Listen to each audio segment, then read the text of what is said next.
नमस्कार दोस्तों, गार्गी क्लासेस पर आपका स्वागत है। डेट आज की 23 जून 2022। देख लेते हैं इंडियन एक्सप्रेस के एडिटोरियल आइडिया पेज से इंपॉर्टेंट आर्टिकल्स जो अभी हम इस वीडियो में डिस्कस करने वाले हैं। हमारे पास में आज इश्यूज़ हैं, उनमें सबसे पहला इशू रहेगा WTO में फिशरी से रिलेटेड जो सब्सिडीज़ को लेकर के अभी नेगोशिएशन स्टार्ट हुए हैं उनके ऊपर हम बातचीत करेंगे। दूसरा हम बात करेंगे कि यूक्रेन क्राइसिस के चलते अभी ब्रिक्स समिट जो आज से स्टार्ट होने वाली है उसमें क्या कदम उठाने चाहिए। तीसरा हम मुद्दा उठाएंगे श्रीलंका के कॉन्स्टिट्यूशन में या श्रीलंका के वहाँ के जो रूल रेगुलेशंस है उसमें 21st अमेंडमेंट का क्या मतलब है। और एक हम देखेंगे कि अभी रिसेंटली जो इंडियन एक्सप्रेस के द्वारा इन्वेस्टिगेशन किया गया जिसमें ये पता पड़ा है कि कुछ इंपॉर्टेंट कंटेंट जो कि क्रिटिकल थिंकिंग डेवलप कर सकता है स्टूडेंट्स में, उनको डिलीट किया जा रहा है। वैसे तो उससे रिलेटेड हमने ऑलरेडी कल डिस्कशन कर लिया था, बट 3 पॉइंट्स और ऐड करेंगे आज हम उसमें। ठीक है, तो 4 इश्यूज़ हैं, चारों को देखते हैं एक एक करके। फर्स्ट आर्टिकल है रेगुलेटिंग ग्लोबल कॉमन्स। देखो आर्टिकल को लिखा है यहाँ पर प्रभाष रंजन और सुनैना ससमाल ने। देखो ग्लोबल कॉमन्स का मतलब ये होता है कि किसी भी एक देश का अधिकार ना होकर के सभी देशों का इक्वल अधिकार कंसिडर किया जाए। ठीक है, वो ग्लोबल कॉमन्स हो जाते हैं। तो अभी 12वीं मिनिस्ट्रियल कॉन्फ्रेंस कंडक्ट हुई, ठीक है, WTO में, और उसमें पहली बार अपने तरीके का एक इनिशिएटिव लिया गया वहाँ पर, ठीक है, जिसमें मेन फोकस किस पे था? सस्टेनेबिलिटी पे। ठीक है, मतलब WTO ट्रेड प्रमोट करता है, ट्रेड किस तरीके से हो? सस्टेनेबिलिटी को ध्यान में रख के। सस्टेनेबिलिटी का मतलब आपको पता होना चाहिए कि ऐसी इकोनॉमिक एक्टिविटीज़ जिनसे कि एनवायरनमेंट को लॉसेस मिनिमम हो या फिर हो ही ना, और बिना किसी प्रॉब्लम के वो इकोनॉमिक एक्टिविटी आप लगातार लंबे समय तक कर सको without damaging environment. Plus future जो जनरेशन्स हैं उनकी एस्पिरेशंस को भी आप बिल्कुल कॉम्प्रोमाइज़ नहीं करोगे इन इकोनॉमिक एक्टिविटीज़ को करते हुए। तो ऐसे में आप सस्टेनेबिलिटी इंश्योर करते हो। तो ट्रेड एग्रीमेंट प्लस सस्टेनेबिलिटी दोनों को साथ में लेकर के आप आगे बढ़ना चाहते हो। तो ये जो 12th मिनिस्ट्रियल कॉन्फ्रेंस हुई, इसमें एक एग्रीमेंट था जिसका नाम है एग्रीमेंट ऑन फिशरी सब्सिडी। इस पर बातचीत चलनी शुरू हो गई है। इस एग्रीमेंट के तहत क्या किया गया है कि सस्टेनेबल डेवलपमेंट गोल्स जो यूनाइटेड नेशन के अंडर में 2015 में अडॉप्ट किए गए थे, जो कि 2030 तक अचीव करने हैं, जिसमें गोल नंबर 14.6 है, वो ये कहता है कि हार्मफुल फिशरीज को प्रमोट करने के लिए जो भी सब्सिडीज दी जा रही हैं उन सब्सिडीज को रोका जाए। इससे क्या होगा कि वर्ल्ड का जो फिश स्टॉक है, मछलियों का जो पूरा एक स्टॉक है, उसको बचाया जा सके और ज़्यादा बिगड़ने से या ख़त्म होने से। ठीक है, तो WTO की 27 साल की हिस्ट्री हो चुकी है, क्योंकि 1995 में WTO एस्टेब्लिश हुआ था। तब से लेकर अभी तक 27 साल के टाइम में सिर्फ 3 बार ही ऐसा ऐसे इंस्टेंसेस आए हैं जब WTO ने इस तरीके से अपने एग्रीमेंट्स में अमेंडमेंट किया हो। तो ऐसे में एग्रीमेंट ऑन फिशरी सब्सिडी वाला जो प्रोविज़न है वो क्या है कि एग्जिस्टिंग जो प्रोविज़न है उसमें अमेंड किया गया है कि सब्सिडीज़ किस तरीके से दी जाए जिससे कि जो फिश स्टॉक है, मरीन फिश स्टॉक है, उसमें डिप्लीशन ज़्यादा ना हो। देखो फंडामेंटली AFS की हम बात करें, एग्रीमेंट ऑन फिश सब्सिडीज़, इसकी ये 3 तरीके की सब्सिडीज़ को एड्रेस कर रहा है। फर्स्ट, इलीगल, अनरिपोर्टेड और अनरेगुलेटेड फिशिंग, इसके लिए दी जाने वाली सब्सिडी उसको रोकना। सब्सिडी आपको पता है एक तरीके से एक कंट्रीब्यूशन देना होता है गवर्नमेंट के द्वारा, मॉनेटरी कंट्रीब्यूशन होता है ये। ठीक है, जिसमें कोई भी अगर फिशरी में पार्टिसिपेट करता है तो उसकी कॉस्टिंग को रिड्यूस करने के लिए गवर्नमेंट अपनी तरफ से सपोर्ट देती है। ठीक है, तो इस तरीके से IUUF को रोकने के लिए, मतलब IUUF को जो प्रमोट करने के लिए सब्सिडी दी जाती है उसको रोकने की बात की गई है। दूसरा, ऐसे एरियाज जहां पर already fish stock over exploited है, मतलब बहुत हद तक डिप्लीट हो चुका है, वहां पर फिशिंग को रोकने के लिए कहा गया है कि इन एरियाज में जहां पर एक्सप्लॉइटेशन ऑलरेडी हो गया है वहां पर आप सब्सिडी और नहीं दोगे।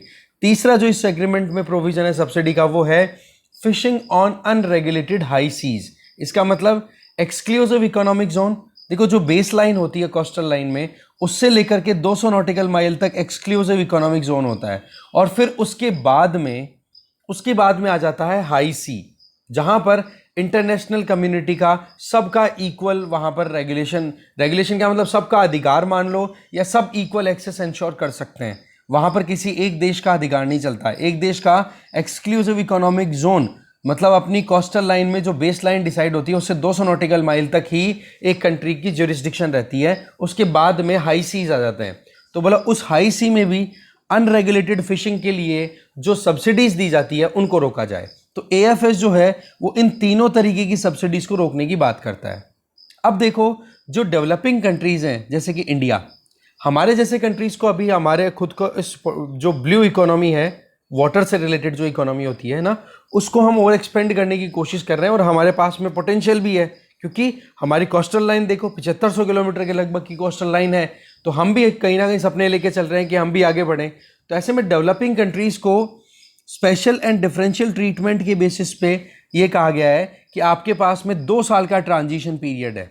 2 साल का ट्रांजिशन पीरियड है जिसमें आप जो 2 तरीके की सब्सिडीज हैं, कौन सी 2 तरीके की सब्सिडीज, ये टॉप वाली सब्सिडीज की बात करें है ना, उनको आप टाइम आते आते थोड़ा सा कंट्रोल करो, ठीक है। और वो भी आप कहां पर, मेनली एक्सक्लूसिव इकोनॉमिक जोन, क्योंकि होता क्या है, illegal and unreported unregulated fishing ये, और दूसरी fishing of already over exploited stock, ये दोनों जो सेगमेंट्स है ना, ये दोनों सेगमेंट आप अपने खुद के टेरिटोरियल ज्यूरिसडिक्शन या फिर कह सकते हो कि जो एक्सक्लूसिव इकोनॉमिक जोन है, जिसको हम बोलते हैं कि कोस्टल लाइन पे बेस लाइन जो हम क्रिएट करेंगे उससे 200 नॉटिकल माइल तक का जो वाटर है, पानी है, उसमें तो उसमें जो 2 सब्सिडी दी जा रही है उसको आप फेज आउट करो 2 साल के अंदर अंदर।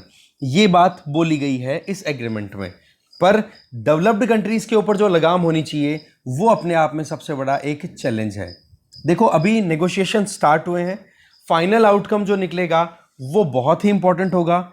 अब इसमें ये बात आ जाती है, अगेन वही बात आती है देखो कि डेवलप्ड कंट्रीज ने तो जो करना था वो कर चुके हैं, है ना। अब डेवलपिंग कंट्रीज कुछ करना चाहते हैं तो उन पर आप लगाम लगा रहे हो। तो ऐसे में सवाल ये आ जाता है कि डेवलप्ड कंट्रीज ने तो over capacity and over fishing वाला जो प्रोविजन है, जहां पर एक लिमिट से ज़्यादा एक्सप्लॉइट करना मछलियों का और दूसरा ज़्यादा फिशिंग कर देना, ये चीज़ें वो ऑलरेडी कर चुके हैं। अब अगर वही डिसिप्लिन नहीं दिखा रहे हैं सब्सिडीज़ में, या उन्होंने पास्ट में नहीं दिखाया है, तो वो चीज़ें आप इंडिया जैसे डेवलपिंग कंट्रीज़ पे कैसे दबाव बना सकते हो। तो ऐसे में इंडिया क्या कहता है कि हमें ट्रांजिशन पीरियड के लिए 25 साल का टाइम दो, ठीक है, जिससे कि हम OCOF सब्सिडीज जो है कौन सी एरिया में, एक्सक्लूसिव इकोनॉमिक जोन, मतलब ये कि बेस लाइन से 200 नॉटिकल माइल तक की डिस्टेंस में जितना भी पानी है उसमें फिशिंग जो भी होती है उसके लिए गवर्नमेंट ऑफ इंडिया के द्वारा जो सब्सिडी दी जा रही है उसको हटाने के लिए हमें 25 साल का टाइम दो, ठीक है। बट वही चीज़ है कि क्या सभी कंट्रीज इस चीज़ को लेकर के राजी होंगे? 25 साल अपने आप में बहुत बड़ा टाइम होता है। तो इंडिया की डिमांड तो ये है, और दूसरी तरफ प्रॉब्लम क्या आ रही है कि जो डेवलप्ड कंट्रीज की तरफ से जो डिसिप्लिन दिखाना चाहिए वो नहीं देखने को मिल रहा, क्योंकि इंडिया क्या है, अपने नेशनल इंटरेस्ट में सोचते हुए ये बात कह रहा है कि हमें 25 साल का टाइम दो। क्योंकि एक तो क्या है, हमारी लॉन्ग कोस्टल लाइन है, 7500 किलोमीटर से भी ज़्यादा लंबी हमारी कोस्टल लाइन है। इसके आगे देखें, ब्लू इकोनॉमी को हम हमारी इकोनॉमिक ग्रोथ में एक इम्पॉर्टेंट कंट्रीब्यूटर के तौर पे हम देख रहे हैं। साथ में हमने खुद ने अपने हिसाब से अभी प्लान डिसाइड हुआ है कि 2025 तक हम मरीन प्रोडक्ट का एक्सपोर्ट $14 बिलियन तक लेकर के जाएंगे। तो वो एक्सपोर्ट तब होगा ना जब हम फिशिंग कर पाएंगे या मरीन जो रिसोर्सेज है उनको एक्सप्लॉइट कर सकेंगे, जिनमें फ़िशिंग और ये जो मरीन प्रोडक्ट है उनको हम कलेक्ट कर सकें।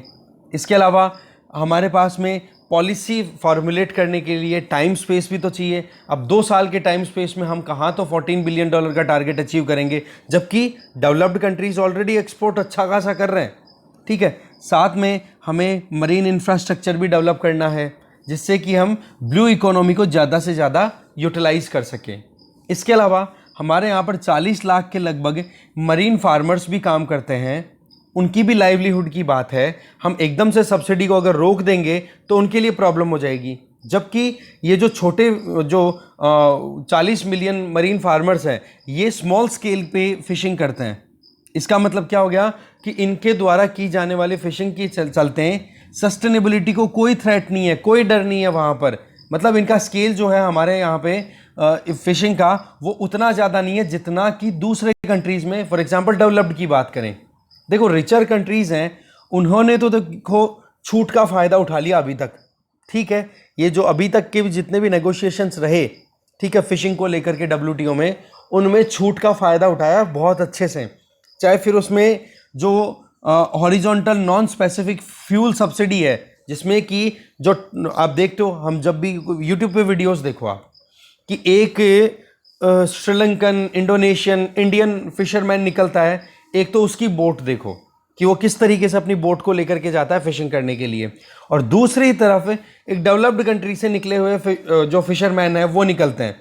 उन लोगों की बोट देखो, highly sophisticated, high technology based, तो वो लोग फ्यूल सब्सिडी मिलती है उसका भी बेनिफिट उठाते हैं, और ऑलरेडी जो एग्जिस्टिंग एग्जम्पशंस थे, छूटें थी, उनका फायदा उन्होंने उठा लिया।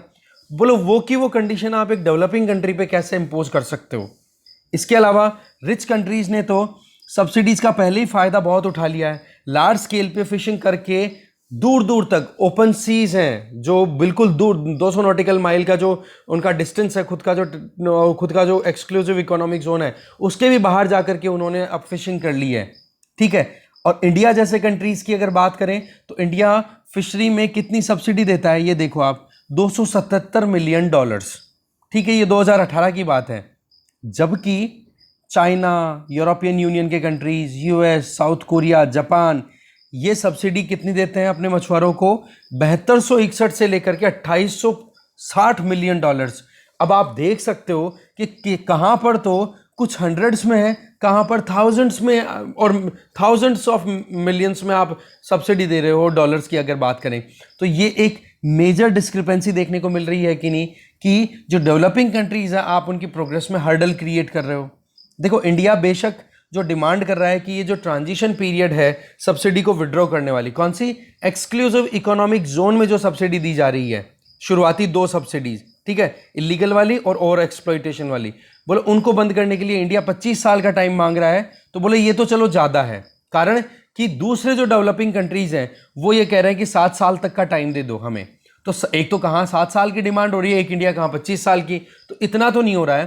पर WTO एंड मेंबर्स के बीच में एक एग्रीमेंट निकल के आया है कि ये जो AFS के रेगुलेशंस को इंप्लीमेंट होने का टाइम है, इसको हम 4 साल का ट्रांजिशन पीरियड फिक्स कर देते हैं, जिससे कि जो ओवर एक्सप्लॉइटेशन हो रहा है फिशिंग का OCOF सब्सिडी के बेसिस पे, उसको रोका जा सके। तो ऐसे में टोटल कंप्लीशन का टाइम क्या दे दिया, ट्रांजिशन पीरियड 4 साल, और 4 साल में नेगोशिएशंस भी होते रहेंगे, बातचीत भी होती रहेगी कि भाई कब क्या हमें कैसे कर लेना है और किस टाइम पर इस AFS वाला जो प्रोविजन है इसको स्ट्रिक्टली इंप्लीमेंट कर देना है।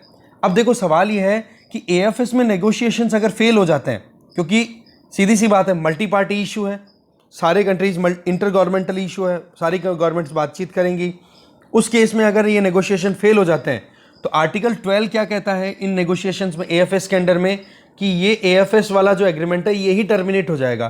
टर्मिनेट होने का मतलब क्या हो गया कि सभी कंट्रीज फिर से, या फिर जो अपना एक्सप्लॉइटेशन कर रहे हैं, या फिर जो सब्सिडीज दी जा रही है OCOF सब्सिडीज, वो देकर के लगातार फिशिंग को कंटिन्यू करते रहेंगे, इवन हाई सीज में भी अनरेगुलेटेड मैनर में। अभी तो हम बात क्या कर रहे हैं, एक्सक्लूसिव इकोनॉमिक जोन की सब्सिडीज को रोकने की, है ना।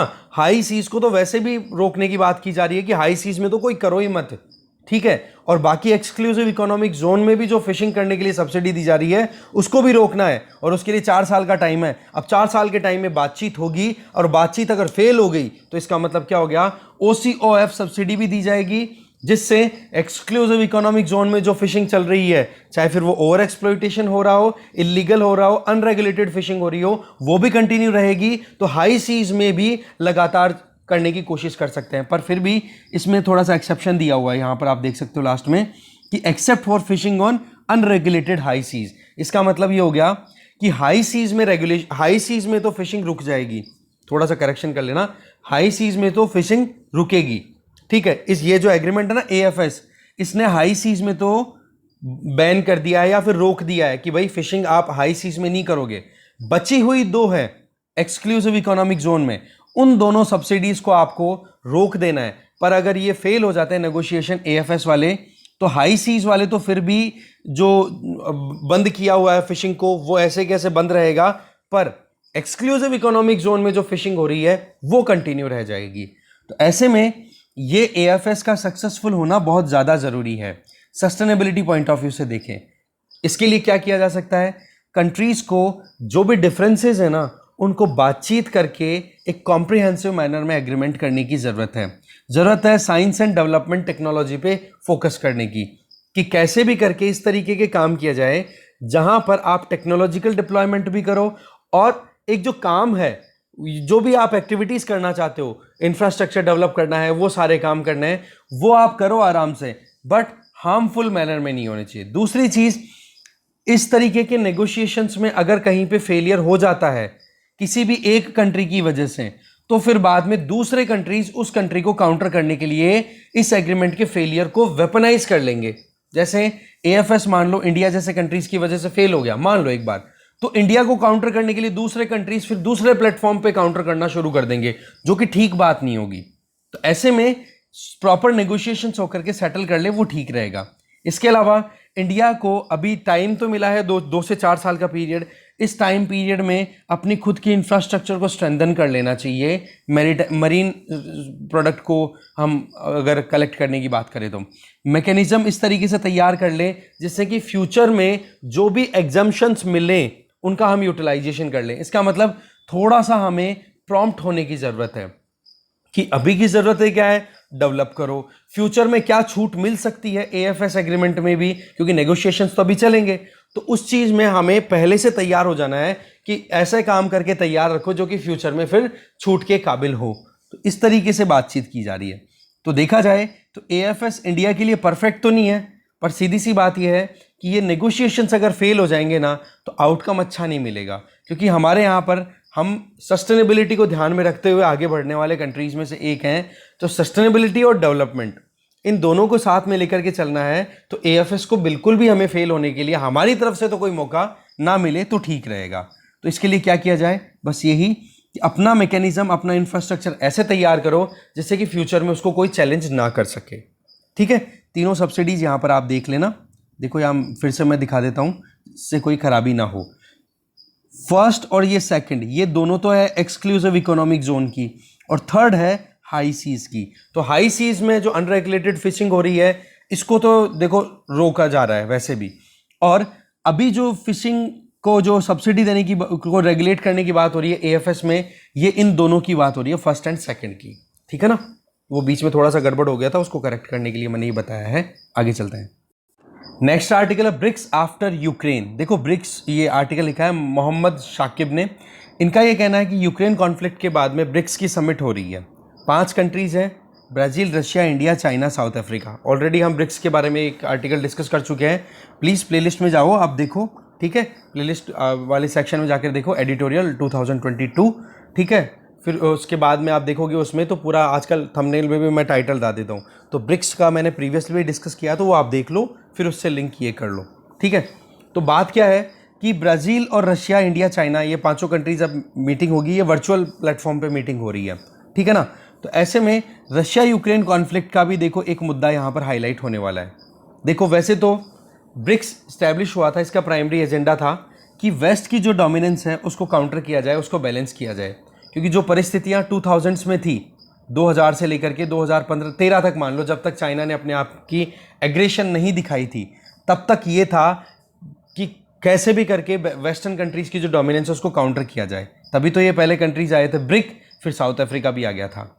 इकोनॉमिकली देखें, मिलिट्रीली देखें, टेक्नोलॉजिकली देखें, सोशली देखें, कल्चरली देखें, ब्रिक्स नेशन बहुत ही ज़्यादा पावरफुल ब्लॉक है अपने आप में। इसके अलावा वर्ल्ड की टोटल पॉपुलेशन में से 40% पॉपुलेशन इन 5 कंट्रीज़ में है, जो कि लगभग 3.23 बिलियन है।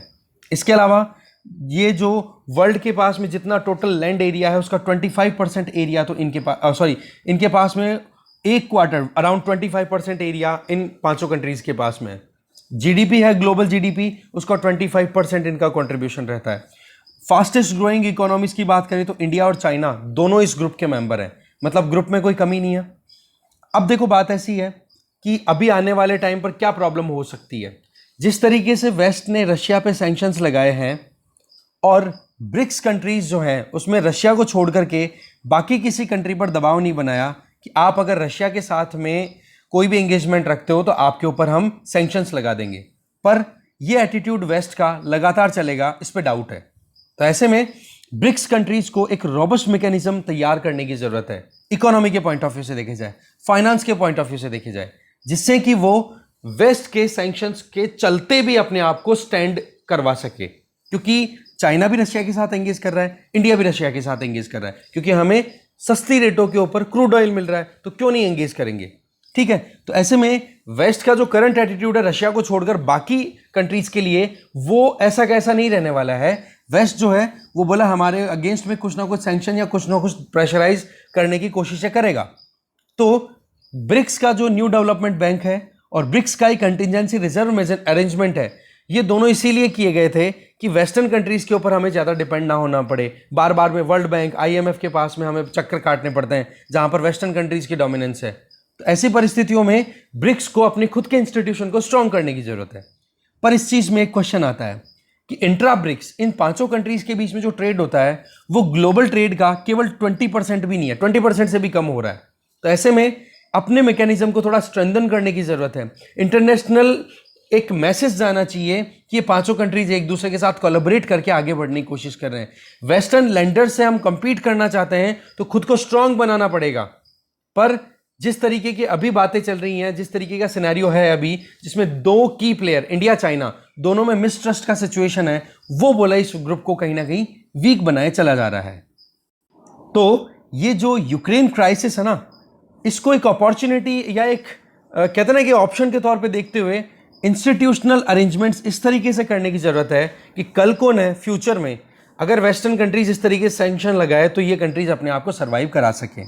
इसका मतलब ये हो गया कि ब्रिक्स कंट्रीज को इस तरीके से काम करना चाहिए, चाहे फिर वो फाइनेंशियल मैकेनिज्म हो, चाहे टेक्नोलॉजिकल इंस्टीट्यूशंस हो, उनको ऐसे डेवलप करो जिससे कि आने वाले वक्त पर डेवलपिंग नेशंस के लिए ये अपने आप में बहुत स्ट्रांगली अपनी बात रख सके।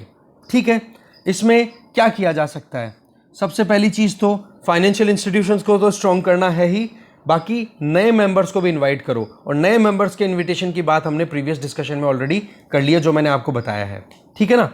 इसके अलावा इंडिया और चाइना दोनों के बीच में इकोनॉमिक कॉपरेशन बहुत अच्छा होना ज़रूरी है, क्योंकि ब्रिक्स का फ्यूचर इन दोनों पिलर्स पर बहुत ज़्यादा टिका हुआ है। पर जब से बॉर्डर कॉन्फ्लिक्ट आउटब्रेक हुआ है तब से इंडिया चाइना के बीच में अविश्वास की भावना बहुत ज़्यादा हो गई है। दूसरी चीज़, आज इंडिया की बात करें तो हमारे रिलेशन वेस्ट के साथ में बहुत बुरे नहीं है ना। इंडिया ने कोई ऐसा स्टेटमेंट दिया जो कि एंटी वेस्ट हो, वेस्ट के खिलाफ में दिया हो। वेस्ट का मतलब हो गया कि यूरोपियन कंट्रीज हो गए डेवलप्ड और बाकी आप नॉर्थ अमेरिकन कंट्रीज की बात कर लो, तो उनके खिलाफ में इंडिया ने कोई स्टेटमेंट नहीं दिया है।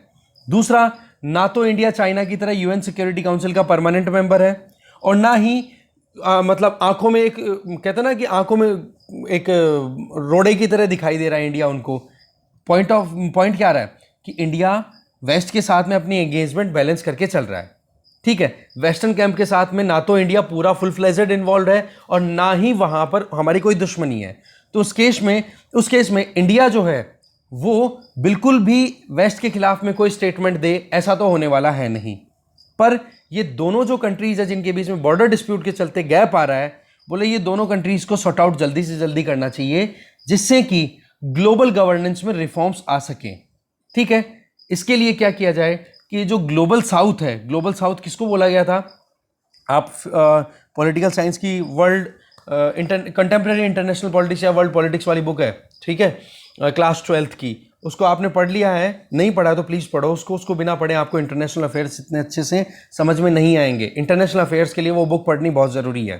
ठीक है, और इंडिया की पॉलिटिक्स को समझना है, इंडिया की डोमेस्टिक इश्यूज को समझना है, तो एक और दूसरी बुक है, ठीक है, politics in India since independence करके बुक है, वही 12th की दोनों पॉलिटिकल साइंस की बुक पढ़ लेना। और पुरानी वाली उठाना, अभी थोड़े अमेंडमेंट्स किए गए हैं जो हम अभी बात भी कर रहे हैं कि गुजरात राइट्स इमरजेंसी इनको रिमूव कर दिया गया है, तो वो चीज़ पढ़नी है अपने को, तभी क्रिटिकल थिंकिंग डेवलप हो पाएगी। क्योंकि हमें 12th की एग्जाम नहीं देनी है ना, हमें तो कॉम्पिटिशन एग्जाम देनी है, तो उसमें हमारा थोड़ा सा थॉरोली अंडरस्टैंड करना ज़रूरी हो जाता है इश्यूज़ को। ओवरऑल देखो, ग्लोबल साउथ वो जो डेवलप्ड या उस टाइम पे प्रोग्रेसिव, आज के टाइम पे प्रोग्रेसिव कंट्रीज हैं, उनकी हम बात कर रहे हैं। ठीक है, ग्लोबल नॉर्थ तो डेवलप्ड कंट्रीज का हो जाता है। ठीक है, तो ग्लोबल साउथ के कंट्रीज मिलकर के साथ में काम करें, जियोपॉलिटिक्स में वेस्ट की हेजेमनी को चैलेंज करें। यूक्रेन क्राइसिस एक ओकेजन है जहां पर ब्रिक्स नेशन साथ में मिलकर के अपना जो मेन कमिटमेंट था उस कमिटमेंट को रिवाइवल दें। क्या था वो? वेस्ट की हेजेमनी को काउंटर करना। ठीक है, तो ऐसे में दोनों कंट्रीज या फिर इनके बीच में, पांचों कंट्रीज के बीच में कोई डिस्प्यूट हो, उस डिस्प्यूट को ध्यान में रखते हुए उसको सॉर्ट आउट करना जरूरी है, नहीं तो फिर बाद में जो आपका टारगेट है वो डाइल्यूट हो जाएगा। ठीक है, आगे चलते हैं। नेक्स्ट आर्टिकल है डिलीशन एज री राइटिंग। कल हमने इस मुद्दे को अच्छे से देखा शुरुआत में, अच्छे से का मतलब मैंने आपको ब्रीफिंग दे दी थी कि गवर्नमेंट के द्वारा ऐसे इनिशिएटिव लिए गए हैं कि एनसीईआरटी की जो बुक्स में जो कंटेंट है, जिसमें पॉलिटिकल साइंस हो गई, हिस्ट्री हो गई, उससे छेड़छाड़ की जा रही है। छेड़छाड़ का मतलब वो उसमें कुछ कंटेंट है वो डिलीट किया जा रहा है, और ये कहा जा रहा है कि कोविड-19 पेंडेमिक की वजह से इसलिए हमें वो कंटेंट डिलीट करना पड़ रहा है।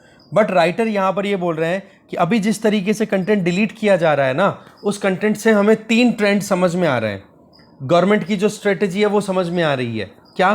फर्स्ट स्ट्रेटेजी कि गवर्नमेंट जो है वो स्कूल कैरिकुला और जो टेक्स्ट बुक्स हैं उन पर बहुत ज़्यादा कंट्रोल करना चाहती है, और चाहती है कि कैसे भी करके अवॉइडेंस का बिहेवियर डेवलप हो स्टूडेंट्स में। ये एक कंटेंट को डिलीट करने की स्ट्रेटेजी से क्लियर होता है। इसका मतलब क्या हो गया कि एक क्रिटिकल थिंकिंग डेवलप ना हो बच्चों में, और वो सवाल ना करें। जैसे कि पॉलिटिकल साइंस की बुक्स हैं, गुजरात राइट्स, और अगर हम बात करें हिस्ट्री की बुक्स हैं, मुगल रूलर्स के बारे में जो कंटेंट है वो अगर रिमूव किया जा रहा है, तो एक स्टूडेंट जो है वो अपने आप में जो क्वेश्चन कर सकता है कि भाई उस टाइम पर मल्टीपल इंस्टीट्यूशंस थे, ठीक है, लॉ एंड ऑर्डर को मेंटेन करने के लिए पुलिस थी, ठीक है, इसके अलावा भी बहुत सारे इंस्टीट्यूशंस आपके पास में, इंटेलिजेंस एजेंसी थी, उन्होंने आपको क्या गाइड नहीं किया था कि भाई यहाँ ऐसे ऐसे करके दंगे होने के चांसेस हैं। तो बोलो उन चीज़ों को टैकल करने में उस टाइम के इंस्टीट्यूशंस फेल हुए, उन चीज़ों को आप छुपाना चाह रहे हो। तो बोले एक तो ये चाहती है सरकार इस तरीके से, जो कि डेमोक्रेसी के पॉइंट ऑफ व्यू से ठीक बात नहीं है। दूसरी स्ट्रेटेजी ये बताई जा रही है कि एक आइडियल पिक्चर देनी चाहती है सोसाइटी की गवर्नमेंट। जैसे एक सिंपल सा यहाँ पर क्वेश्चन उठाया जा रहा है कास्ट का।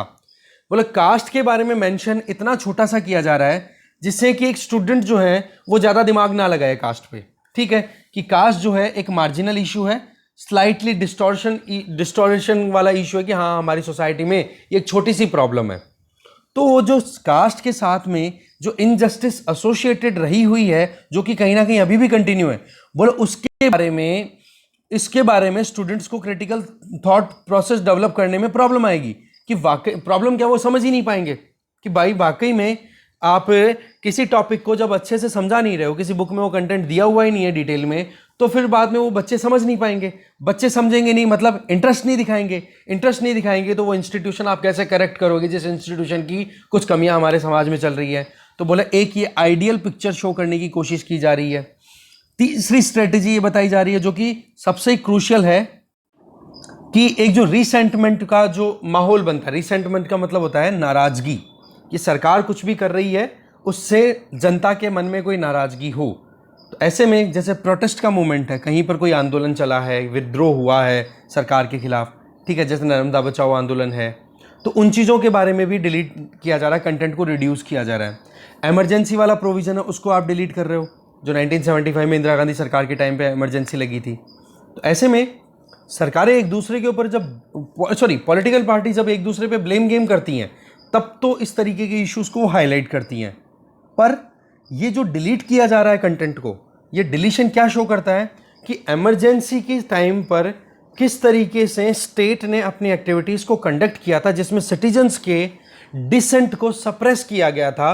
बोलो उन चीज़ों को आप दबा रहे हो, तो इसका मतलब डेमोक्रेसी का गला घोट रहे हो। इसका मतलब सरकार जो है वो हर तरीके से ये चाहती है कि मिनिमम डेमोक्रेसी पे ही काम चल जाए, लोगों को ज़्यादा पता ना पड़े कि पास्ट में क्या हुआ। बट एक्चुअल में डेमोक्रेसी में क्या होता है कि एक इंडिविजुअल अगर स्टेट की एक्टिविटीज़ के खिलाफ में अगर आवाज़ उठाए, और उसके लिए पास्ट में कोई ऐसी एक्टिविटी हुई है जिससे कि इंस्पिरेशन लेकर के वो कुछ लर्न करके अपनी तरफ से डिसेंट शो कर सके, तो उन चीज़ों को आप अगर डिलीट कर दोगे तो स्टूडेंट में कैसे पता पड़ेगा स्टूडेंट को कि वाकई में डेमोक्रेटिक वैल्यूज़ क्या हैं और हमारे देश में डेमोक्रेसी के लिए क्या क्या चैलेंजेस आए थे। तो बोले इन तीनों स्ट्रेटजीज के बेसिस पे स्टेट दैट मीन्स करंट जो रिजीम है या फिर जो भी सरकार है, ये केवल एक सरकार की बात नहीं है, हर बार कोई ना कोई सरकार आती है और इस तरीके की एक्टिविटीज करती है जो कि डिस्टॉर्ट करती है रियलिटीज को, तो बोलो वो चीजें ठीक नहीं होती है। तो उस पॉइंट ऑफ व्यू से 3 पॉइंट्स और ऐड हो गए, 3 स्ट्रेटेजीज के, ठीक है, जो कि एजुकेशन में अगर आपको लिखने का मौका मिले तो इस तरीके से रिफॉर्म्स के नाम पर ये चेंजेस किए जाते हैं जो कि ठीक नहीं है। एक्सपर्ट्स का ये कहना है, ये मैंने पहले ही बताया था कि जब कभी भी आंसर राइटिंग आप करो तो अच्छी बातों को तो कहो कि हाँ जी ऐसा होना चाहिए, ऐसा होना चाहिए मेरे हिसाब से, तो अगर मौका मिले तो, बाकी ये कह दो कि हाँ जी ये होना चाहिए सजेशन में, या फिर ये हो रहा है, बढ़िया बढ़िया चीज़ों को आप दिखाओ। पर जब बात आए ना कि क्रिटिसिज्म, कि सरकार ने क्या गलत किया है, तो ये बात लिख दो, लास्ट में लिख दो सेड बाई एक्सपर्ट्स, सिंपल सी बात है, ठीक है। इस तरीके से दिमाग लगाना होता है थोड़ा सा, खुद अपने स्टेटमेंट मत देना। इंटरव्यू में भी सवाल पूछे तो कमियां तो डेफिनेटली देखो हर एक रिजीम में है, आप कमियां बताओ, पर ये भी बोलना है लास्ट में कमियां बताने के बाद में कि एक्सपर्ट्स का कहना है, कि कुछ एक्सपर्ट्स का ये कहना है कि ऐसे ऐसे करके ये कमियां चल रही हैं, तो फिर आपको सोल्यूशन देने होंगे। सोल्यूशन क्या है वो आप अपने हिसाब से सोच के तैयार रखो। आगे चलते हैं।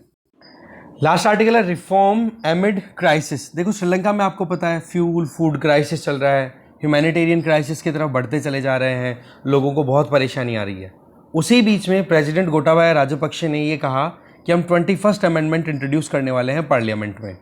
वैसे इकोनॉमिक क्राइसिस में चल रही है पूरी इकोनॉमी, उस टाइम पर आप पॉलिटिकल सिचुएशन को हैंडल करने की बात कर रहे हो, गवर्नेंस को क्लीन करने की बात कर रहे हो, वो टाइम तो ठीक नहीं है, पर चलो ठीक है, कुछ तो अच्छा करने की सोची है सरकार ने, ठीक है।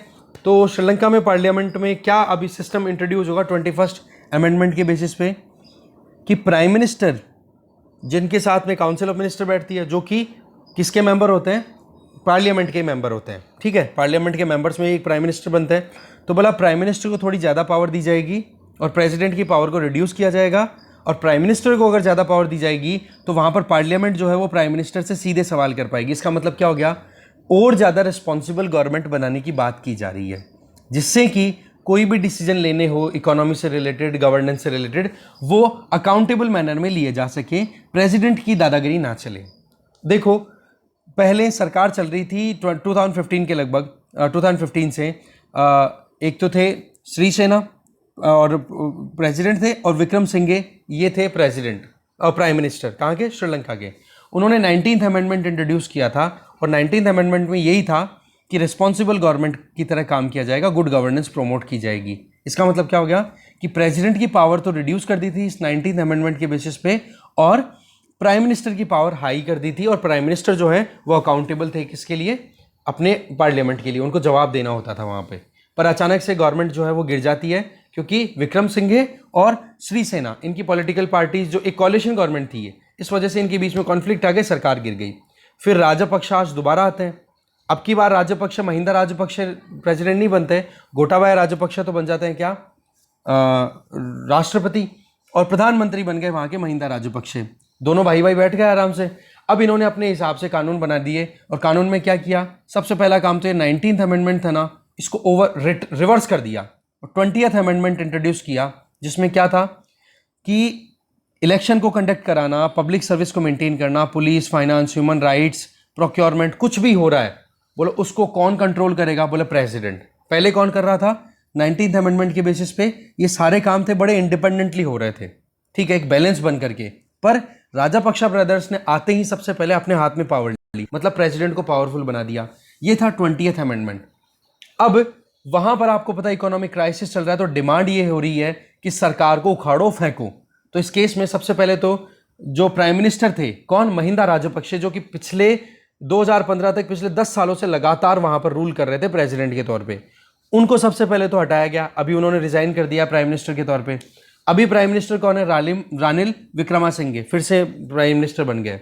अब इन्होंने ये कहा है कि हम रेडी हैं 21st अमेंडमेंट को इंट्रोड्यूस करने के लिए। 21st अमेंडमेंट क्या होगा, इस 20th अमेंडमेंट में जिसमें प्रेसिडेंट को पावरफुल बना दिया गया था, उसको रिवर्स करके 19th अमेंडमेंट के प्रोविजंस को रीइंट्रोड्यूस करना, जिससे कि एक अकाउंटेबल रिस्पॉन्सिबल गवर्नमेंट बन सके। पर सवाल यह है कि जो पॉलिटिकल पार्टीज रूल कर रही हैं, उन पॉलिटिकल पार्टीज के पास में वहाँ की पार्लियामेंट में, श्रीलंका की पार्लियामेंट में कॉन्फिडेंस है कि नहीं, वो टाइम बताएगा। क्योंकि कॉन्फिडेंस नहीं होगा, कॉन्फिडेंस का मतलब ये बिल पारित होगा कि नहीं, बट 2/3 मेजोरिटी से पारित करवाना पड़ेगा। तो देखने वाली बात है कि ये बिल पारित होता है कि नहीं। पर फिर भी चलो कि कहीं ना कहीं कॉन्स्टिट्यूशन में रिफॉर्म्स इस तरीके से लाए जा रहे हैं जिससे कि वहां पर एक रिस्पॉन्सिबल गवर्नमेंट चल सके। तो ये सिनेरियो है पूरा। ठीक है, डिस्कशन यही खत्म है। Thank you very much.